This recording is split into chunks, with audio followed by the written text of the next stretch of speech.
Good evening and welcome to this week's edition of Cop Talk. In a week where Reds suffer two back-to-back losses, there's just so much for us to actually speak about with this edition. So firstly, good evening, Doctor. How are you, sir? I'm well, man. I am looking forward to the weekend's game, man. I'm looking forward, but all good, man. Oh, that's good. Yeah, it's been quite an indifferent week. Even if I think of it myself, this week's key news. So Liverpool have suffered back-to-back defeats. First to Crystal Palace and then in the Champions League with Galatasaray. We've seen Alisson sustain an injury in the Galatasaray match and expected to be out for up to 6 weeks. We see Hugo in the same game with Galatasaray being forced off with an injury. Probably seen the first time with Arne Slot facing a bit of criticism from other people regarding these tactics, and that's not within the Liverpool camp. We've seen Curtis Jones urge calm within the dressing room after the defeats and placing great emphasis on us to stay focused. I think there was Mark Gay's addressed his aborted move to Liverpool this week as well. And we've obviously, but Liverpool have invoked the UEFA rule to replace Leone in the Champions League squad, Fab. So I think Chase is going to be involved in our squad now. So so much stuff. So look, Doctor, let's just jump into it. Yeah, Deep man. dive into the Crystal Palace 2-1 loss to Liverpool. Did you actually have an opportunity to actually watch the game at all? Do you know what? I actually missed the first 15 minutes. Super pissed. But it's almost like I turned it on and there was the incident where Kanate was rolled by Mateta after he was, and then 1-on-1, and then Alisson made the save.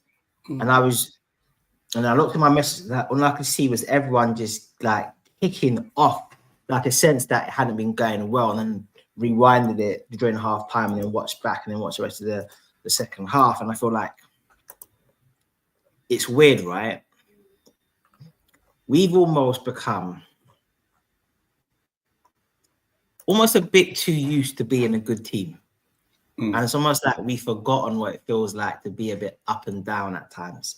And I know the year after, so Klopp's season before we left, the year when we finished 5th, we had some real shockers. But I think with that, it was disappointing. So Nunez's first season, it was disappointing. But I think most of us thought, actually, we did go for 4 trophies last season. Didn't really refresh the team. The players looked knackered. It's frustrating, but we felt like it was the end of an era. So it was frustrating, but kind of accepted it being a bit of a car crash, right? Whereas that Crystal Palace game, that was the first time that I've watched a team in such a long time. And I thought to myself, right, like, it was almost invoking the spirit of Dejan Lovren. I'm thinking to myself, like, is Lovren back in this team? you know the Spurs game at Wembley when Klopp had to take off Lovren because he was just doing pure nonsense. Yeah, it was almost like it was back to that feeling of like what are these men doing? And I just thought it's been such a long time that I've had that feeling of just like vexness, like you man are just doing nonsense, innit?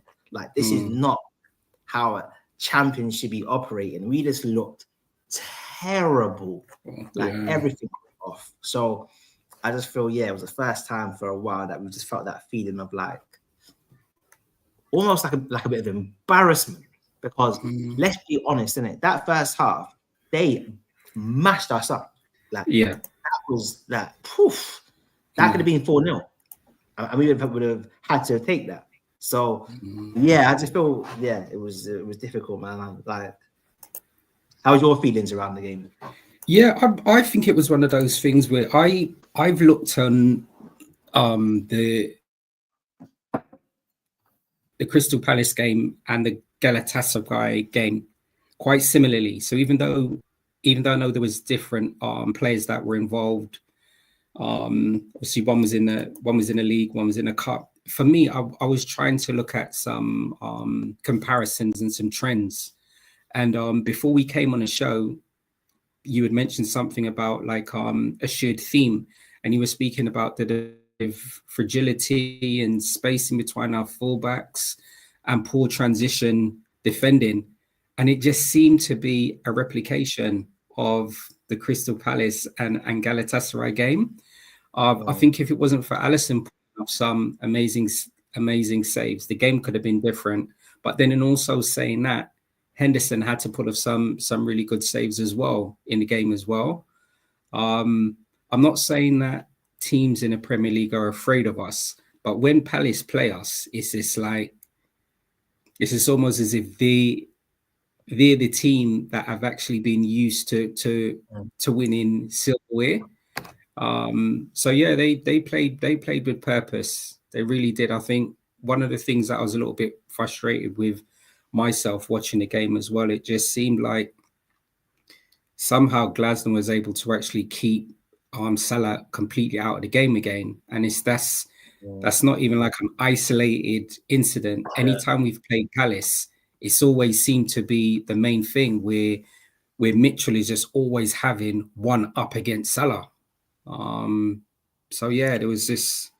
To be fair, Mitchell it's interesting because I was talking about Mitchell with my mate. He's an Arsenal fan, a sensible Arsenal fan, and he was talking about how great of a wing back he thinks Mitchell is, and I was like, I disagree with that. I think if I was bringing a team together, I think he is an excellent defensive left back. But obviously, he's athletic and he's sensible with the ball, so in theory, he can be a functioning wing back. He doesn't really add much to their creative play going forward, but defensively, I think he is very good. And I guess, yeah, as you mentioned, Mo, there's different reasons as to why, but he has been poor. He's been poor. Like, I don't think you have to be very good to stop Mo Salah right now. Like, we've played a few teams where, like he's just been like ineffective. I think when I really started when I really noticed it was against Arsenal, because I think Cauliflower is terrible, isn't it? Like, defensively, I think he's poor. And I'm like, Salah, I beg you, like deal with this guy, innit? But he's making my man look like Maldini, and I'm saying to myself, it's obviously like he's a good player, but he's not Timber. Like, but he just had Salah couldn't get nothing out of him. And then again at Crystal Palace, his touch was off, miscontrolling the ball, the decision making. So I think he is struggling for form. And obviously we played that new system, and I know everyone kind of still got a bit of criticism for that. But I think, and we'll touch on it probably a bit later, but it made sense to try that box midfield, I felt, because Salah's struggling right now as an orthodox wide player. He's not really beating his fullback well. So it makes sense to try and maybe get him a bit closer to goal. So playing as more of a wide striker than you've got. So like your two strikers, you're wide, but can also play narrow and come in field with him and Isak, and then a box midfield around that. Because,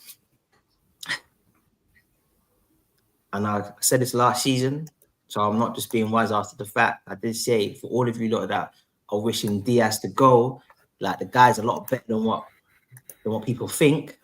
And this season, we are missing Luis Diaz. We're missing Trent, that's a bit different, but we are missing Luis Diaz.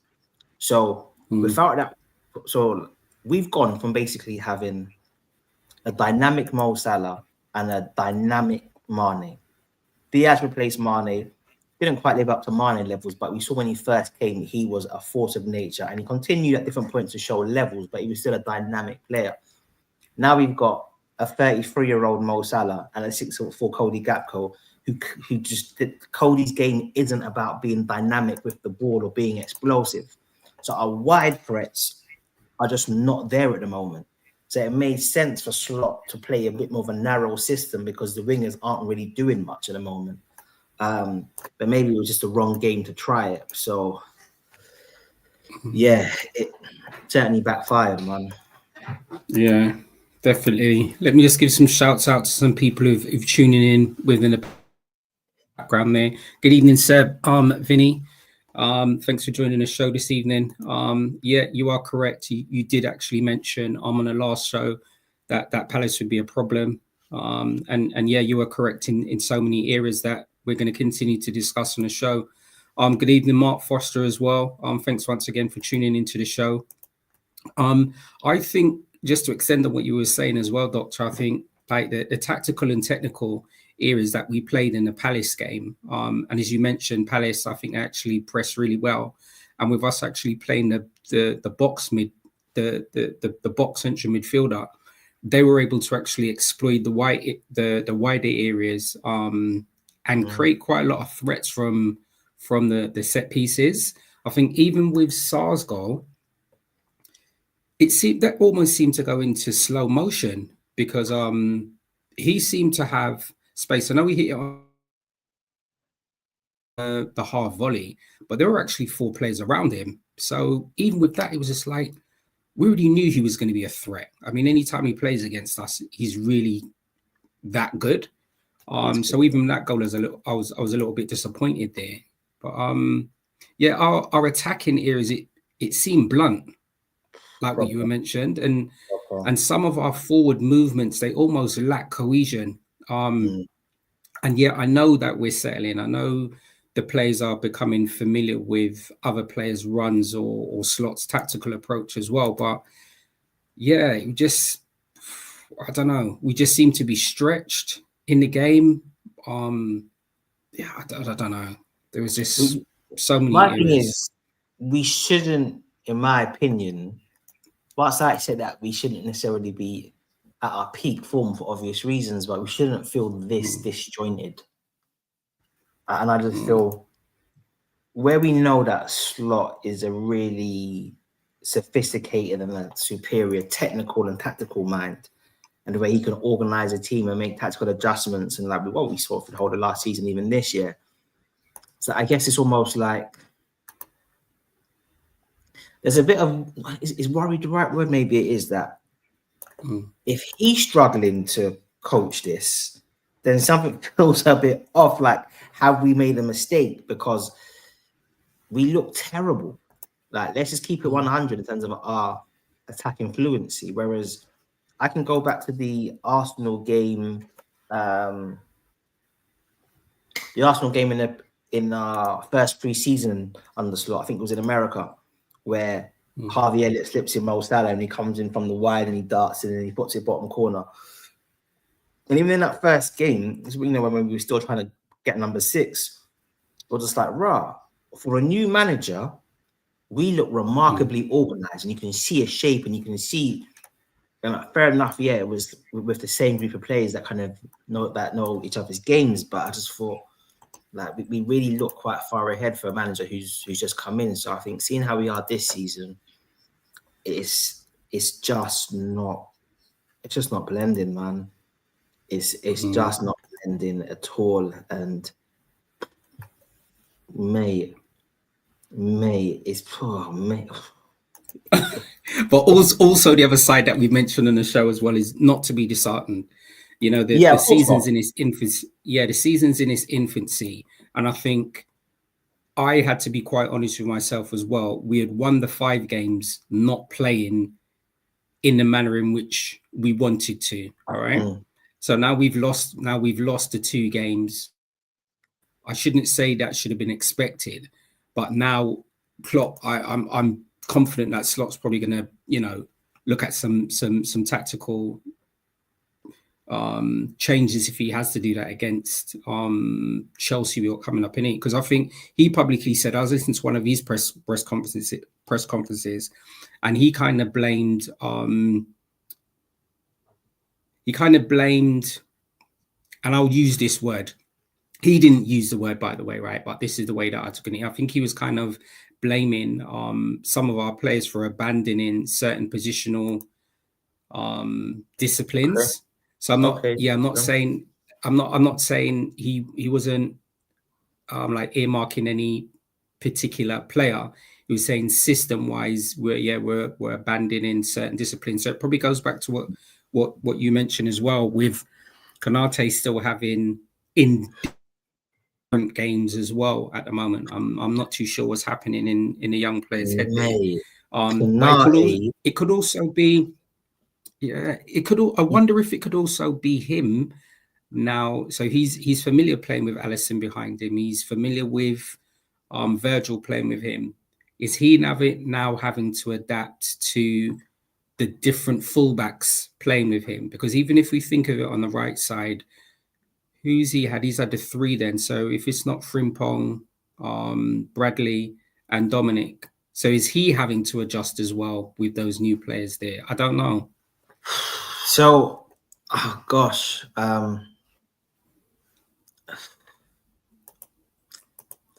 It's really hard because I think because of the contract situation, it's super difficult to work out to what extent that is playing a part in his form. Either he wants a decision, either he wants it to be resolved in terms of him staying, or he just wants to move. So it's really difficult to know how that's impacting his just his play right now. But Ibu, he looks appalling. And I think what's really frustrating, difficult stat, it felt like he had turned the corner, right? In that he was better against Arsenal and then better against Everton. Yeah, he was good against Everton. And then the last two games, it's like he's just gone back to the nonsense he was doing at the start of the season. And against Palace, that was like, you know what it is? I'm not meant to be looking at a Liverpool player or Liverpool centre-back. I'm thinking of Dejan Lovren right now, innit? And this is what he's making me think about. I'm thinking, like, is Lovren back? Because I know Jack is back. But like, is Lovren back? Because I'm like, Ibu, what it? And listen, I think Mateta is class. I said this from ages ago. But still, like, Ibu is falling over. The slides, the positional play, the decision making, the passing mate. Like he is really bad. Like really bad. And it's not even like he can rescue it with a little goal in the opposing box. He just misses these easy headers consistently. Like he's really bad at the moment. Really bad. I'm like, Konate. I'm like, rude boy, you're asking for 200k, bro. But it's a tough night, man. It's a tough night. And I guess back to your question, I think to myself, okay, Trent, for all his ability, Ibu had to do a lot of covering for Trent.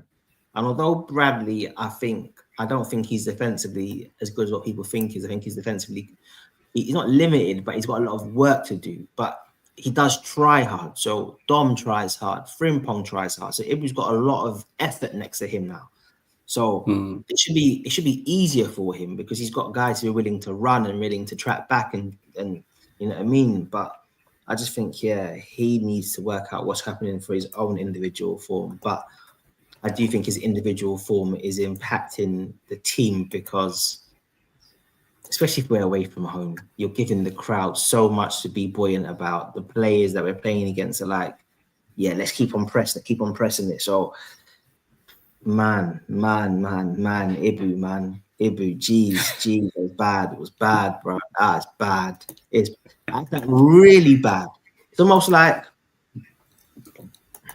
think to yourself, have you won a raffle to be here? Because what you're doing isn't making no sense.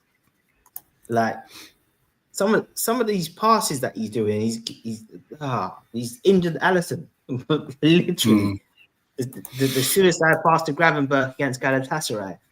Just the way he fell over, you know, the chance where Mateta comes in on his side foot and tries to go bottom corner, but Alisson saves it. The way he just falls back, you're thinking to the ball and you just try to do a slide tap. It's like, bro, what are you doing, rude boy? So Konate, bro, whatever girl it is that you're troubling, or whatever girl it is who she's playing on your mind, bro. You need to go to, I was gonna say go to church. Sorry, not go to church. You need to go to the mosque and pray. We need to do some fasting to like recenter because Kanate. I don't know why I've gone for Kanate. This is something that's interesting. Is someone at work asked me this question, and they asked me to put it. They asked me just to ask this question on the show. All right, I didn't agree with. I'm going to say what the question was anyway. All right, this is the question they asked me to do on the show. Did Palace expose our weaknesses in Liverpool's midfield balance? My response was, I don't see there being a weakness, but then their question was they don't think the balance is correct in Liverpool's midfield. All right. So this is the question I was going to say again. Did Palace expose a weakness in our midfield balance? Because that's what the main thing that he wanted me to stress on. It's just the balance. What are your thoughts on that?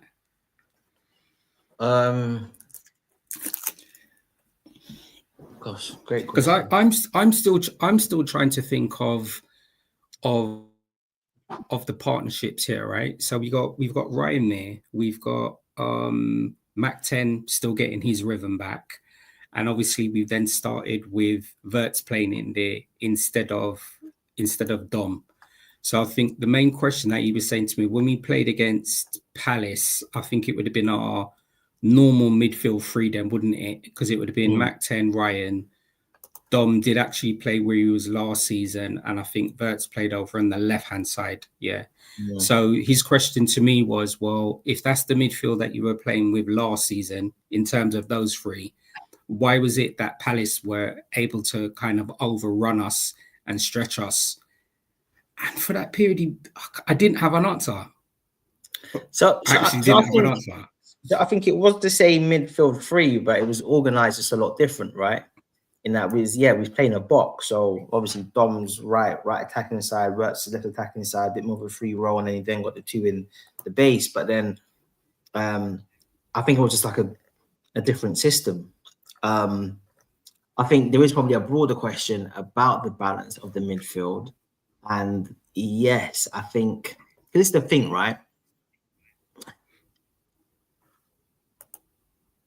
Gravenberch, I think, is an excellent midfielder, an exceptional talent, a world-class talent who hits world-class levels at different points of games and throughout this season. But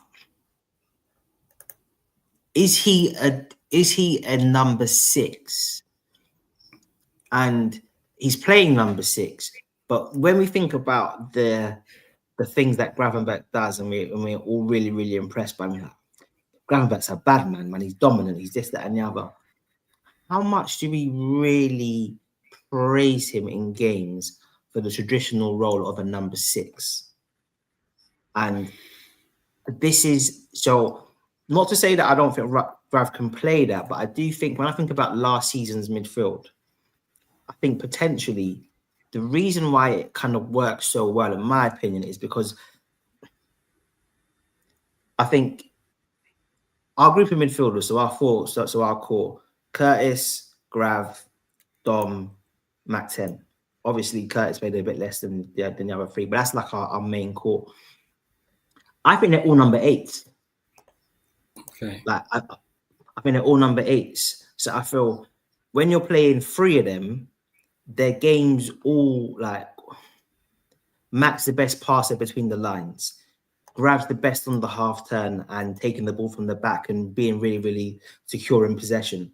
Dom's the most dynamic in terms of shooting, running, covering, got good close control. He might not be ideally suited to the perfect number 10 that we would like, but he was perfect for helping out the other two because of Matt's lack of athleticism or Grav's lack of positional awareness as a 6, and he also does the whole Mo Salah covering thing. So the 3 of them really help to complement each other, but also the team around them. I think what's happening is you take out Szoboszlai and you put in a pure creative number 10 into that system. I think to myself, do we have the midfield behind him to have a pure number 10? And I don't think we do. I think if you're going to have a pure number 10, you need a few things from a defensive viewpoint. I think you need to have more of a natural number 6 if that's somebody who's a positional number 6 who's going to hold us and take up smart positions, or you need to have a more of a ball winner who's a bit more physical. You don't need to have it both, but I think you ideally want either. I think that helps. We've then seen in games that we're struggling to get Wirtz the ball as well. So there's something in our build-up, we're not getting him the ball, and there's something in how much defensive cover there is behind him. Equally, and I've been saying this, if you're going to have a pure number 10 and you're going to have a goal-scoring number 9 who wants to stretch play, and you're going to have a right winger who's not tracking back, then it's even more incumbent to have 2 really physical defensive midfielders behind that. But I would say that even if you had who's excellent defensively, say Belieber and Caicedo, for example, 2 excellent defensive midfielders who, in terms of their off-the-ball defensive work and they're physical and they're powerful. I think even if you've got those 2 and you've got a creative number 10, a number 9 who wants to stretch the play, and a right winger who's not tracking back, I think that's even a lot for them, because you're almost demanding other players like that. I just think like the balance it's just off. It's just off. So could you possibly see us? We know that it's clear that we still need to get a centre back anyway, right? And whether that's Gay or whoever XYZ, we know that. Could you see us then going into the market to possibly then get a number 6 or a more traditional number 6? Or could you see him probably looking to coach one of the players that we currently have already in there to play that more traditional 6 then? I think what's tricky is because we know the way the club like to operate and not to panic and to be quite, I guess, to stick to their process. So I think if they have earmarked a number 6 as being a player that they wanted to get next summer, could I see them maybe trying to get that player in January? Potentially, yeah. But I think it's only something if they have earmarked for the summer and they're going to move it forward. I can't see them just buying one because they now think it's a good idea. But who knows? But I just feel like the balance it's just because I can't think of a team in world football that's balanced and has that kind of setup.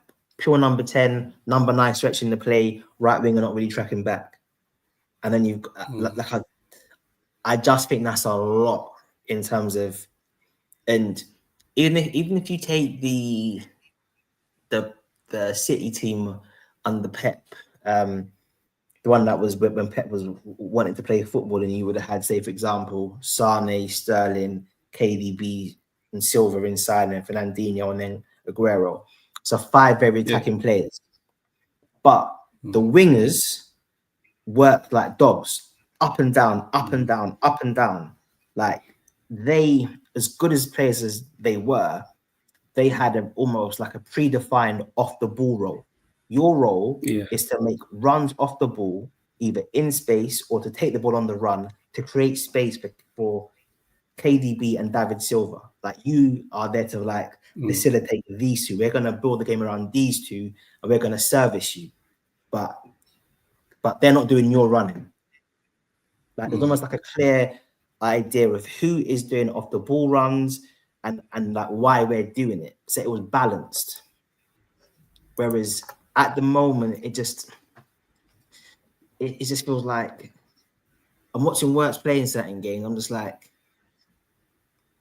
you're leading the league for high speed sprints, like Rasta. Yeah. I know what you needed the league for.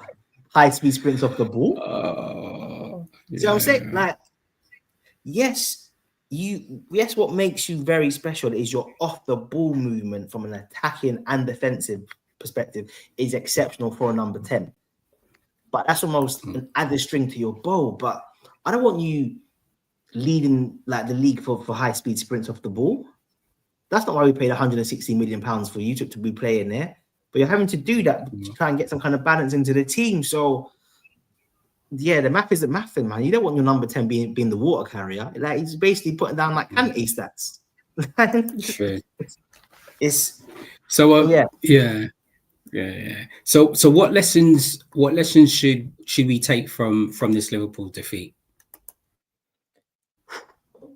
And this we really focused on the Crystal Palace game. What lessons can we probably take?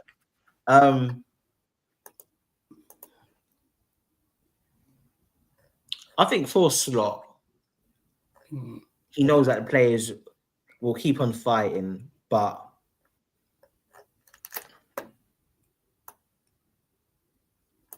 I think it's the importance of just having a hard one, isn't it? Balance. I think it's the importance of having a bit of tactical balance, and we need the balance of players who want to try and win the game, players that want to try and control our play, players that are thinking like defense first. And I just think, we need to just try and just be a bit more balanced in our intent, man. And look, Palace is a hard game. Like the team are struggling, but I just think for us two who've been in a position where we were looking to potentially try and win the game, but then even then, you think to yourself, and you would have seen this, even once we had equalised, and I know Chiesa gave the ball away and made a few mistakes, but at least he's trying to inject a bit of pace into the game. But it's interesting because as works came off, we became worse. The amount of players that are just taking so many touches on the ball and taking touches off the plate, slowing it down, but we're not progressing it. So I just think, we need to be better at just dictating tempo, but then progressing it when we want to. It almost just feels like we're not doing either well enough. So it's just, I guess it's teething problems, right? But yeah. Well, I mean, look, we've got it. It brings our in the league. It basically brought our unbeaten run to an end. I mean, we got Chelsea coming up. We'll speak about Chelsea after the Galatasaray game. So yeah, just for everybody who's tuned into the show, please don't forget to like, share, subscribe, and hit that notification bell. And just a gentle reminder that we are always here on a Thursday at 10 p.m. So that was that game there. I think after the loss to Crystal Palace, some may say it may have placed a little pressure on us going into the European game against Galatasaray.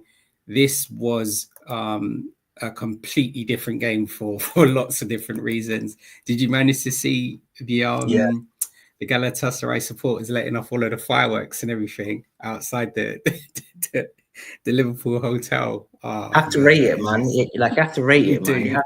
You have to rate it. That fan base is incredible. The way they were making noise for the duration of our possession play, and we had a lot of the ball, and each time we had the ball, the whistles, the shouting, the screaming, I was like, these man. Prideful people, man. Like, rate it. Yeah. And he said sometimes stats go out the window as well, because Galatasaray hadn't won a home Champions League game for 7 years. But look, it is what it is anyway. Yeah. I don't know how that's worked. It must have been a lot of draws. Is that true, though? Is that... Apparently. Because I remember watching them play against Man U. I swear they beat Man U when Ten Hag was... when Ten Hag qualified for the Champions League, but maybe they didn't. Maybe they drew that game. But then, if you think about it, though, they've invested a lot of money. So, but they've had someone like Sane on the bench, Osimhen, a world-class number 9, who they spent big money on to make that deal permanent. So, when I looked at their team, I thought, actually, they've got a pretty good team. It's not just a intimidating place to go. They got a good team, and the winger that won the penalty, like I thought their wide players were blatantly levels. I was very impressed with their wide threat, and I was just like, I thought to myself, that's what we used to have. Like, man, it's just pace in those right areas, and like aggression, and that's what we used to have. But instead, I've got this 6'4" Cody Gakpo playing left wing. You get out of here. Even with that, like you were saying, Yilmaz was ready for Dominic on that approach play when the incident happened. I mean, that's what I'm saying. So from your viewpoint, what do you reckon? So do you reckon the penalty against Dom? Do you reckon it was soft? Do you reckon it was fair? It was soft. It was unfortunate, but I do think it was a penalty on the basis of where his hand connects with him. Although I don't think Dom does it on purpose. I think he's more just trying to orientate his balance. But I just feel like the moment you do that, I'm not surprised when that gets given against us. I almost kind of expect the worst, right? What I did find frustrating, and not just look, I'm not gonna look. We were poor, but the ref, man, like bloody Lamina, who I think is a very effective footballer. He's a bit like a Joe Linton, right? Physical, strong. He's actually good technically as well, but really aggressive player. He's always given us problems, in my opinion. Grav turns him, and he just pulls Grav back in centre circle. Literally, just pulls him back. And you see the replay, and I was just like, oh, he really held on to him. Nothing. Like Hugh, just before they score, well, just before they get the penalty, when Hugh goes through, the guy's pulling at his shirt. Now maybe Hugo should have dived, I don't know. But I'm like, oh. I need to see like a bit of parity. I think for me what was interesting when I first saw it, I was saying to myself, I felt like it was soft. And then when you look at it afterwards, I think the key thing you were mentioning is the speed of Yilmaz that he went at Dom. I think what it is the two flailing hands behind Dom that's actually gone into his face. So I think if it was probably one at that speed, the ref probably would have, probably been a bit hesitant. But even after the show, if you have an opportunity or before next week, just look back at it. And I think it was the fact that it was one hand from Dom and then the other. So I do think it was soft. Shoulder, I suppose it was into the face. And... Yeah. So I think in laws of the game it was there. And in fairness as well, though, I think it was very early in the game, though, wasn't it? I think it was very early in the game. 30 seconds after Hugo went through on goal. Yeah. And so and my point was, I think he tries to do like a little ball roll, right? I think he gets it wrong because he's being pulled back. Like I think it was quite an obvious tug from the defender. And I'm just like, just give me a bit of consistency. Like, I can't see their players do two tugs on our players, one in the centre circle, an obvious yellow card on Grav, and and no yellow card. And then that one happens. So my thing is always just be consistent. I thought our one was unlucky, a bit soft, but I can see it. So you just have to be consistent in these situations, man. You just have to be consistent. I think Mark Foster agrees with you there as well. Mark was saying that the ref was awful all game. 3 extra time at half time. Should have been in 10 minutes about time. Oh right. Yeah, right. Mark was not impressed with the ref at all. Even after the penalty, Cody had an opportunity cleared off the line as well. And then I think that followed a little while after with Ali being injured, making a save from Osimhen. Ekitike ended up going off injured as well, didn't he? Yeah, there's a pass. Yeah, he did. And he had to stretch. They kind of overhit the pass and he kind of just jolted out his leg. But I'm not quite sure if they confirmed what the injury is. I did hear it might have been cramp, but I'm not sure if that's been confirmed or not. Okay. I think one of the takeaways as well, and that's what I was saying, I was trying to compare both performances. Our defense just showed, for me, similar vulnerabilities as we did in the Palace game, and there was still space behind. There was, like you were saying, poor coordination, overextension in certain positions. I don't know. I still couldn't get my head around it. I still couldn't get my head around it going into the game as well. See, because I think Dom is positionally quite good. I can see that he's not a natural right back, so maybe when he's in certain positions, like for the penalty he concedes, maybe a more experienced right back doesn't do that.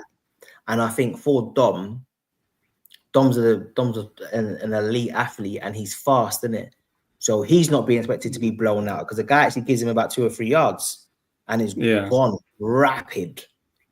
And then Dom kind of catches him up, and then the guy turns back. Dom turns and obviously catches him. So, but Dom's not really getting caught high up the pitch, if that makes sense. But it's almost like there was this gaps, and it's not quite clear why there's so many gaps. Is it in our rest defense from an attacking position? If we just, it's not, because my thing is,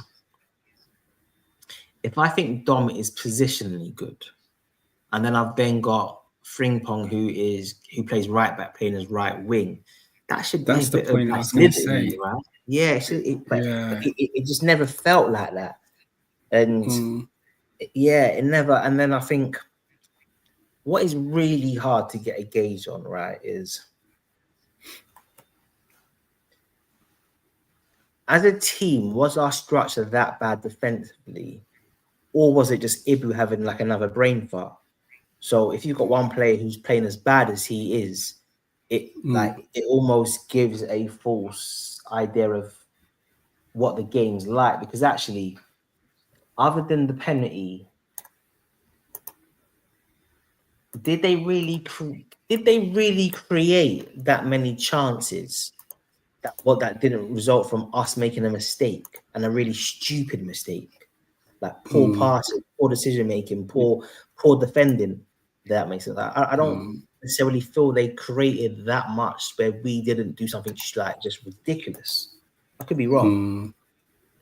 I think you're right. There was the defensive side of it, and you're right. Whether they were able to create as much big chances or goal scoring opportunities that we would have. So even if defensively we were a little bit okay, my opinion, as you said, I'm going to stick to it. I still think we're as fragile as we were in the Palace game. My thing again was that we weren't, considering that we've got so many offensive players, we just seemed, or we appeared just to fail to be able to assert ourselves in the usual attacking dominance, and our threats just seem limited. So I don't know. It's something where I think I'm going to have to go back and rewatch the Palace game, and I'm definitely going to have to go back and rewatch the Galatasaray game. We just seem to be limited in threats in certain positions, man. So yeah, because it's like our movement is not good. In some moments there is a bit, but in general it feels so static. And it almost feels like it just feels like the players don't know what they're meant to be doing. So unless you've got somebody who is playing at a very high individual level, it doesn't feel like team play and rehearsed attacking patterns of play are going to create chances for us. Yeah, equally, which is interesting, because now I think back to it. Second half against Palace, I do think we began to really cause them a lot of problems, and we did start playing some quite nice little football and creating chances and really putting their defensive shape under pressure. So in moments we are doing that, but it almost just feels like sometimes when we create a chance, it almost feels like it's a bit random or it's a bit fluky rather than we did it on purpose, if that makes sense. But maybe I'm wrong, but that's what it feels like watching it. No, I think you're right, and that's you probably summarized it well. Thanks for that, Mark. So Mark Foster said Ali's going to be out until after the international break, because I was unsure how long he's going to be out. This is probably an extension what you were just saying as well, Doctor, from Mark. We ain't passing forward, we ain't crossing the ball, and our pace is far too slow. So I saw this stat, right? Just before you read that Mark's one, just on Mark's point, Kirkes had, I think, the third highest amount of crosses into the opposing box last season of any player in the Premier League, something like 84, something like that. Wow. And Frimpong, I think, had the second highest amount of crosses out of anyone in the German league last season. Hmm. So we bought fullbacks who create from wide in terms of their crossing and getting forward and the overlaps and penetrating of the other team, but we're just not seeing it. Hmm. Like, yeah, Mark, It's mad, isn't it? I make Mark spot on again. I'm making spot on again. And I think, yeah, and this is the point about Grav and Curtis Jones, right? And even Grav just, it's weird. It almost feels like Grav becomes a passer when he is close to the opponent's goal. And he takes a lot more risk of his passing when he's just outside of the D. So, for example, the through ball that he put through to Hugo against Everton. But when he's playing in deeper positions, he doesn't progress the ball forwards with his passing. Like, basically, you might as well say our main playmaker is Van Dijk. He is the one who is progressing our play. And if you think about it, yeah, he's doing those long switches, but even against Arsenal, what led to the Szoboszlai free kick was Van Dijk doing a defense, splitting through ball, and then Jones then got fouled on the half turn as he spun away from, I think it might be Subimendi, whoever it was. So Van Dijk's basically like our deep line playmaker. Right? Yeah, which is bananas as well. So with that said, right, do you see this being like a mini crisis or just like a little bump in the road? I think it's a mini crisis unless Slot changes our build-up play. Okay. Curtis, who I rate very highly, maybe higher than a lot of other Liverpool fans do, and Grav, who I rate extremely highly. The one thing they don't do is progress the ball from deep with their passing, their ball carriers. Grav is one of the best in the world at taking the ball on the half turn and just manipulating someone and driving. But equally, I think if I was playing against Grav, I literally just wouldn't press him.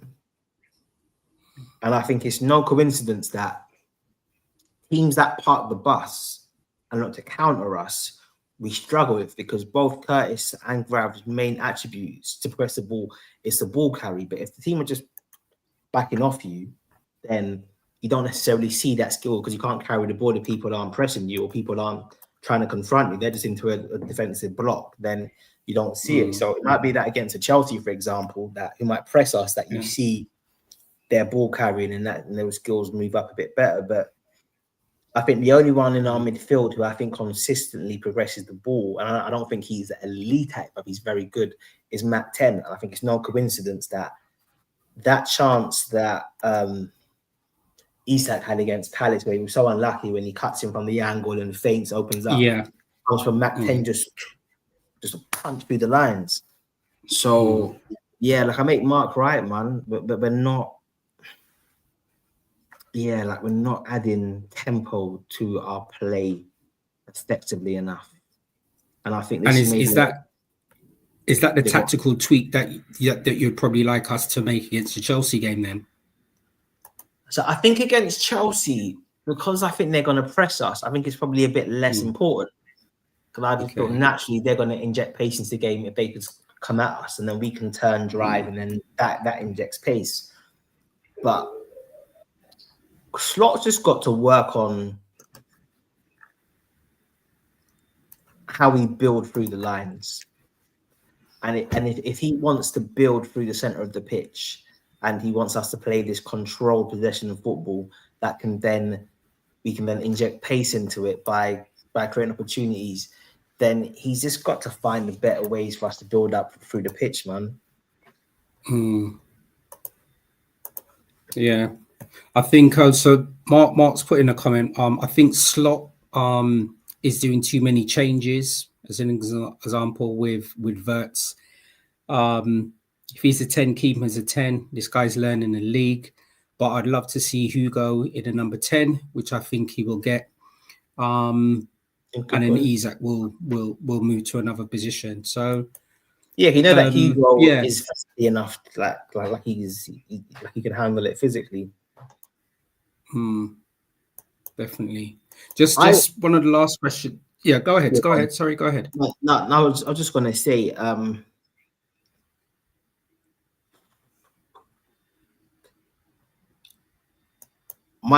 look, I'll probably be wrong. Hopefully I am. I think we have to abandon Wirtz as the number 10. Okay. And when I say number 10, I mean in terms of players starting the game in that 10 position. I think we have to abandon that because I just feel like I don't think we have the setup in terms of the individuals to take advantage of what he does. So we spoke about not having, say, natural number 6s to really give us a defensive platform. As Mark said, we don't necessarily have a deeper midfielder who really passes the ball in the lines in tight places and finds him. So like Adam Wharton, for example, would be perfect. So someone like that. So I don't think we can really get him the ball enough because he gets in some fantastic positions. Now maybe he needs to be not so aggressive in his running and get a bit better at when to try and get into position, as opposed to always trying to be like in between the lines, because it feels like he has to get better at reading when the 6s or the deeper players are just trying to get a bit of control versus when they're trying to up the tempo and find him, for example. So maybe that needs to improve when he goes and him just reading what they're trying to do. But I just think in general, we aren't set up to give him a defensive platform to shine. First part. Right. And then my second point, personally, and maybe I'm wrong, maybe I've got a bit too much Luis Diaz hangover here. When he gets the ball, I don't think he's got enough passing options. That I think only Isak, naturally, his instinct is to want to stretch the play. Hugo does do that, but he still likes the ball to feet because he's that kind of centre forward. But he will still stretch the play. So let's say the number 9s do that. How old is Mo now? 34. Yeah. Yeah. Mo at 34 is not going to be making continuous off the ball runs. So a lot of what Mo wants is ball to feet or the ball to him when he's on the run. Cody is a ball to feet wide player. I remember saying about an Anthony Gordon, people say, Anthony Gordon, he's crap. I get it. But players like Anthony Gordon and that, they make runs off the ball.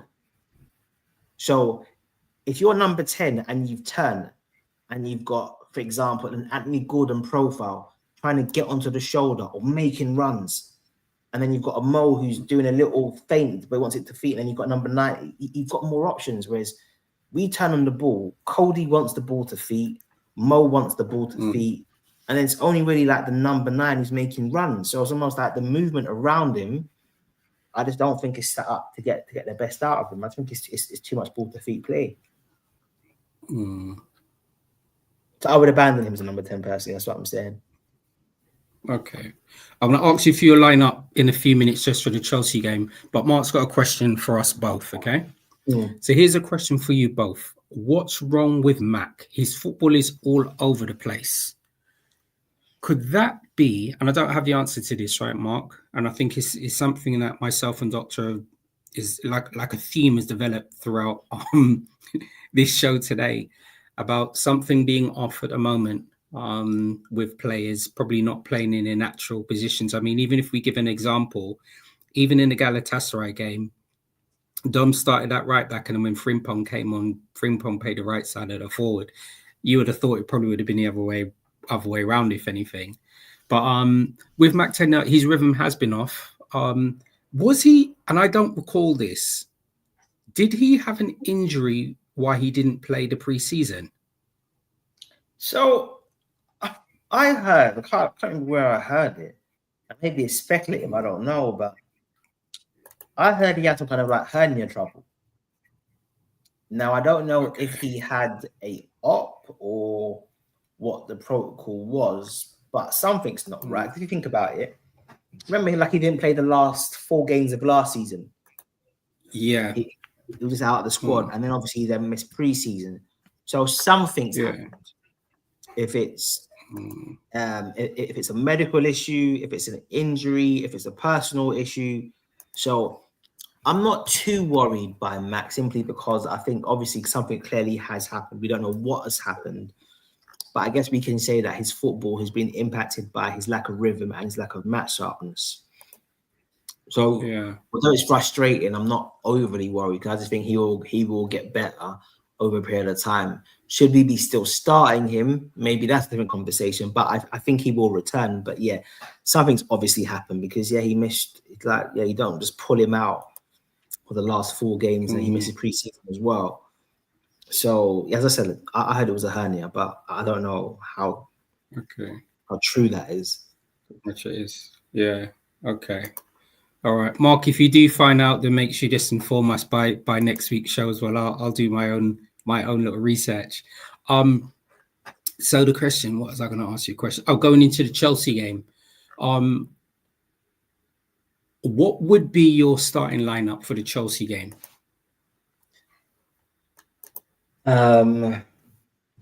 If Hugo is fit, I play Hugo.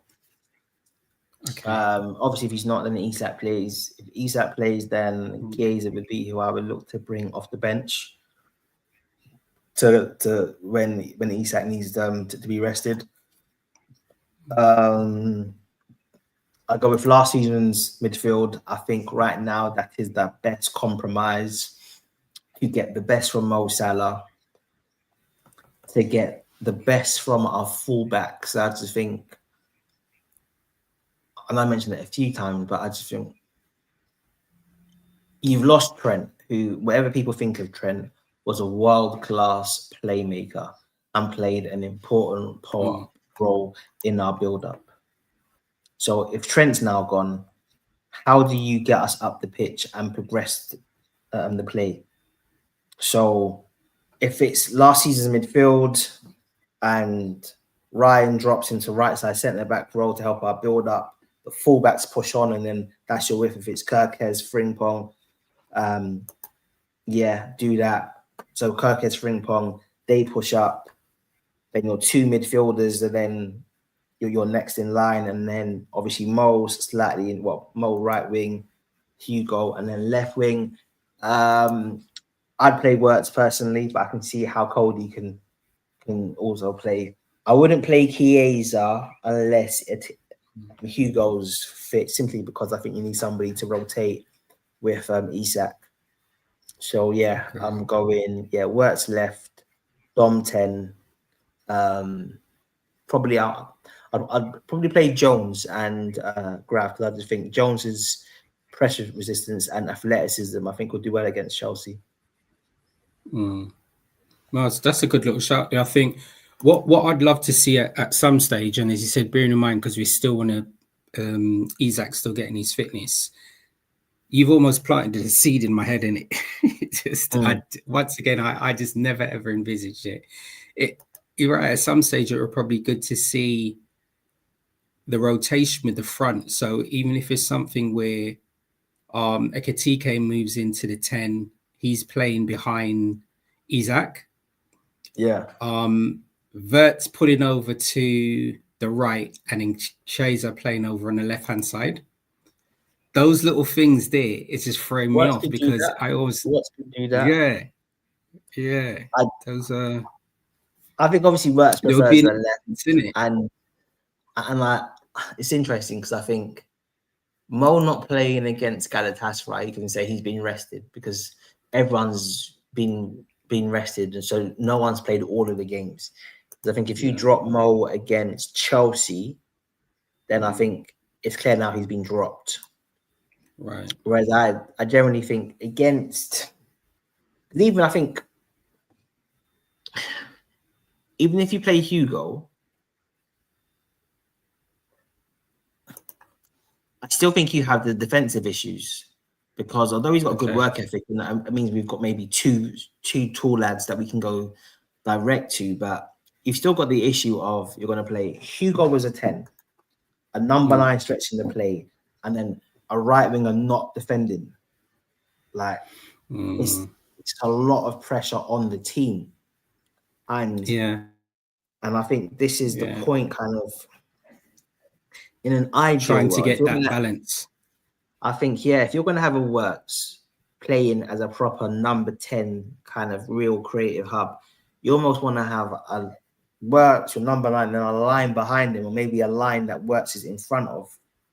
You're right, but your wingers need to be up and down, and you know what I mean? Whereas if Mo's going to be playing like a attacking wide player, he's not really defending much. I just think the best compromise for all is last season's midfield, and then that, at least in my opinion, allows us to get the best from Mo, whilst I think Wirtz can still shine, and it allows us to get the most from our fullbacks, man, because I just feel our fullbacks are very good up and down fullbacks. Like, we have signed up and down fullbacks. There's a range of fullbacks that we could have signed. Because I'm looking at Kirkers, I'm like, if you wanted Kirkers to play like how he's playing, you could have just signed Nkapie, who Arsenal have signed, and make him play as your third centre back and build up and just hold defensively. But the guy is a dynamic force going forward. So I do think if Wirtz is playing left wing and he drifts in slightly, that gives a space to Kirkers to be that kind of outlet on that side, and vice versa. And unlike Cody Gakpo, Wirtz will pass to him as well. So that's one positive. But yeah, I think that would be my compromise for the rest of the season. Okay, brilliant. Well, we got 2 interesting games coming up anyway. As you said, we got the next game against Chelsea, and then we'll speak about it on the next show because we got United afterwards. So, what's your team? That's going to be interesting.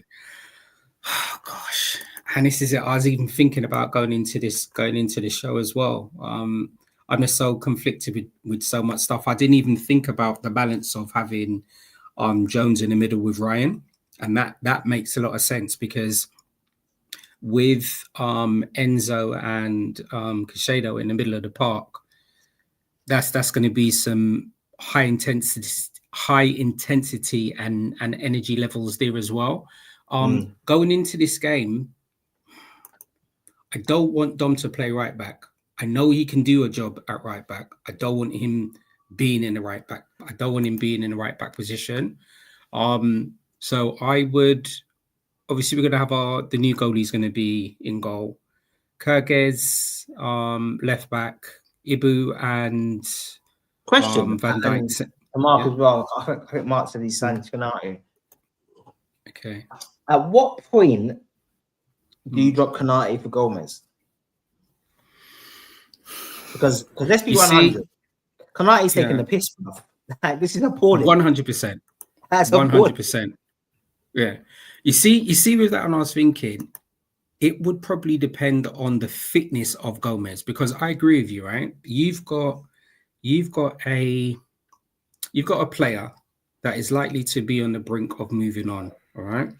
And then you've got Gomez, long-serving servant to the club. I know he's been injured, XYZ. But you're right.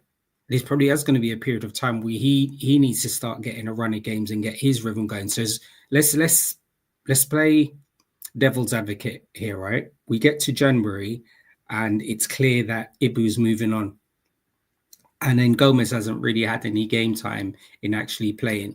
I'm not saying that Ibu's going to drop tools, but you're right. In any other team, and it's a weird doctor, because I don't want to give the impression that the majority of the defensive fragilities are all down to Ibu, but he's been making a lot of errors, especially for somebody of his level. What is he like?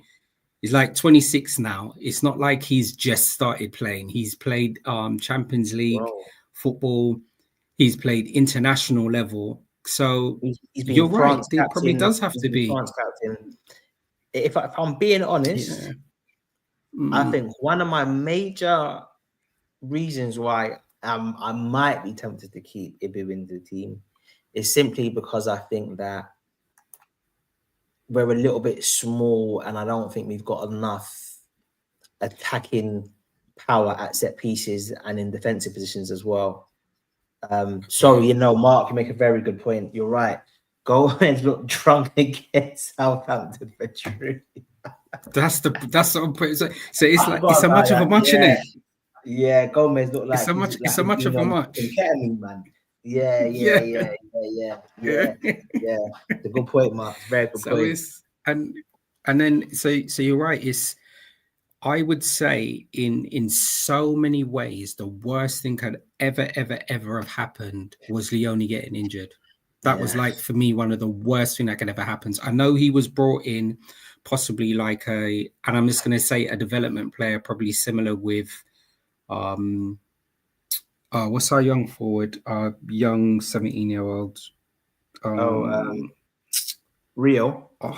With Rio, where there was going to be a certain amount of games that they were going to have over the season. I believe that was going to be something like with Leone, but with him now being injured, we are literally, as you said, we got Ibu and we've got Gomez.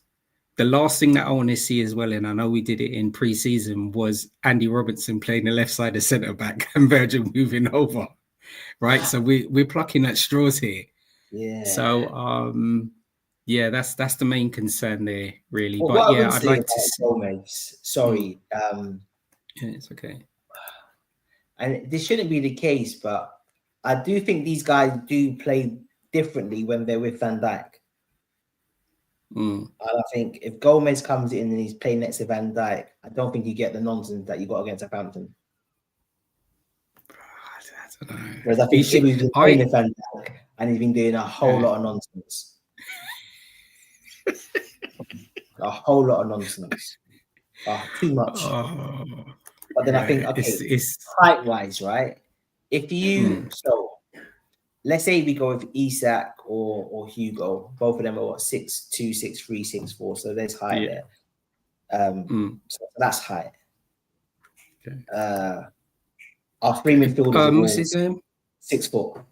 So Gakpo's quite big as well. Yeah, Gakpo is big. He doesn't play like he's big though. That makes sense. But he's not really somebody who's like dominant. But he is still 6'3", 6'4". So he is still tall. So we've got our three midfielders are tall. Plus you've got Hugo, that's 4, and then you've got VVD 5. Gomez isn't bad in the air. He's not elite like. So maybe we don't necessarily need Ibu, but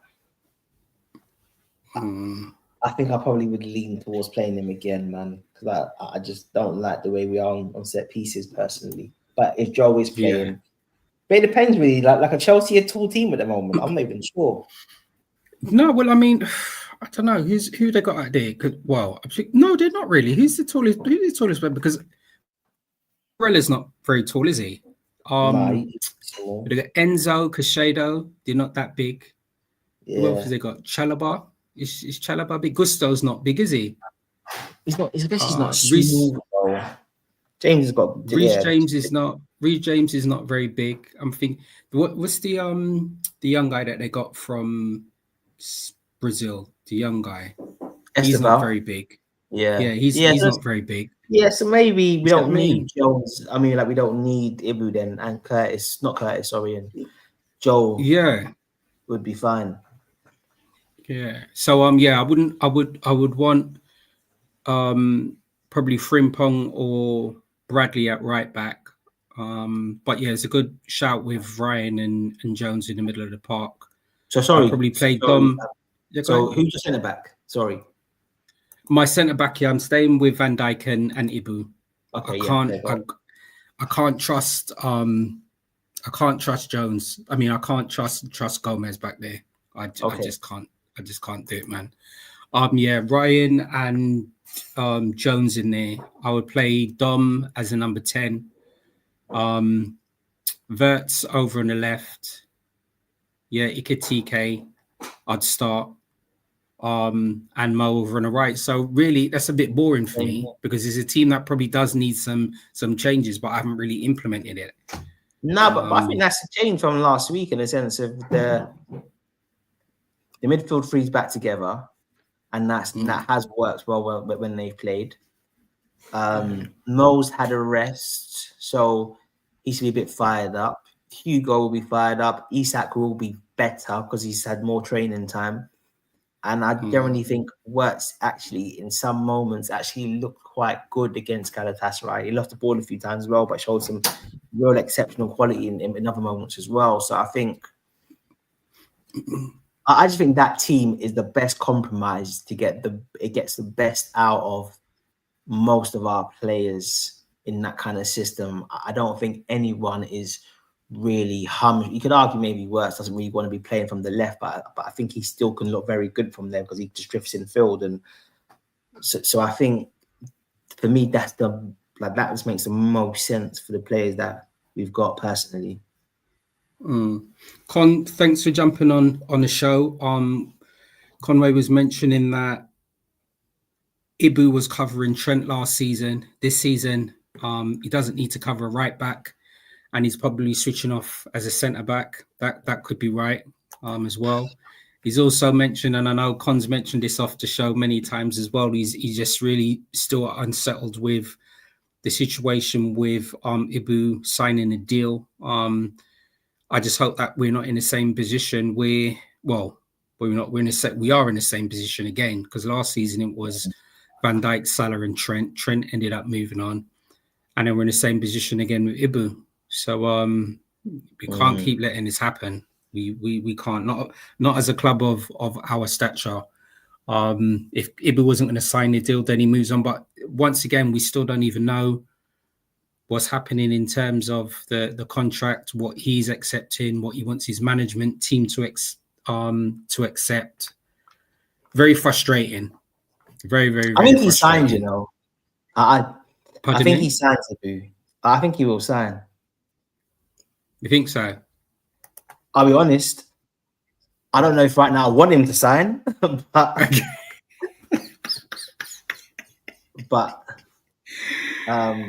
yeah, I do think obviously I want him to sign, but yeah, I think he will sign, man.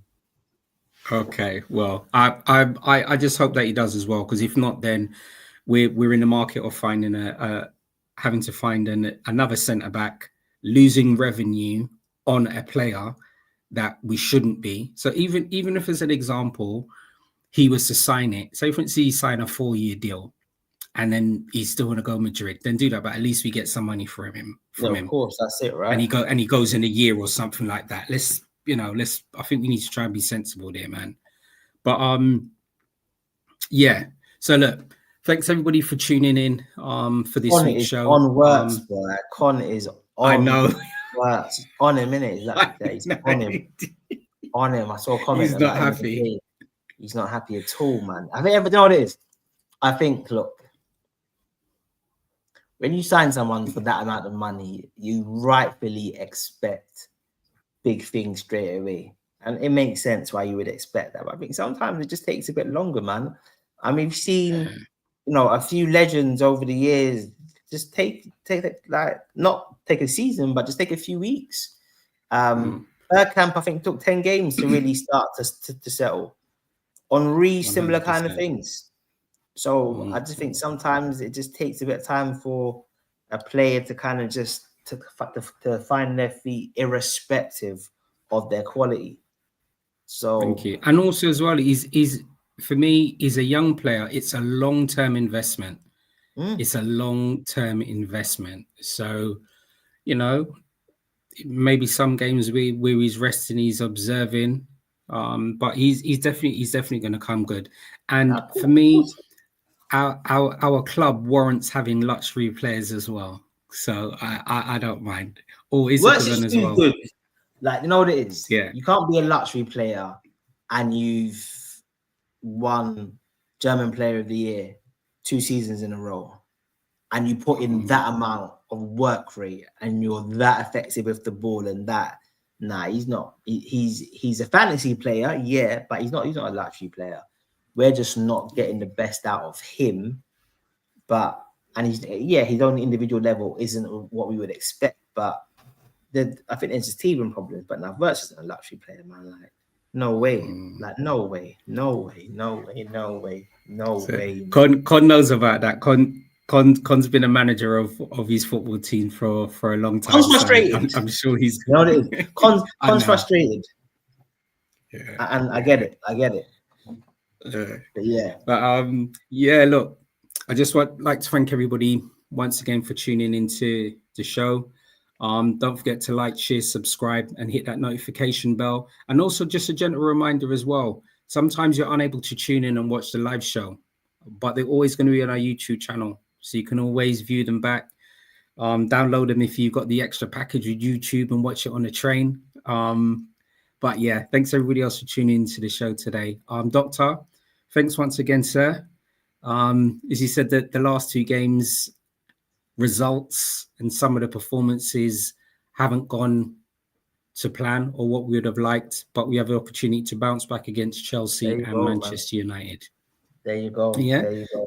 So thanks very much. And yeah, we look forward to seeing you and everybody else again next week. Everyone be safe.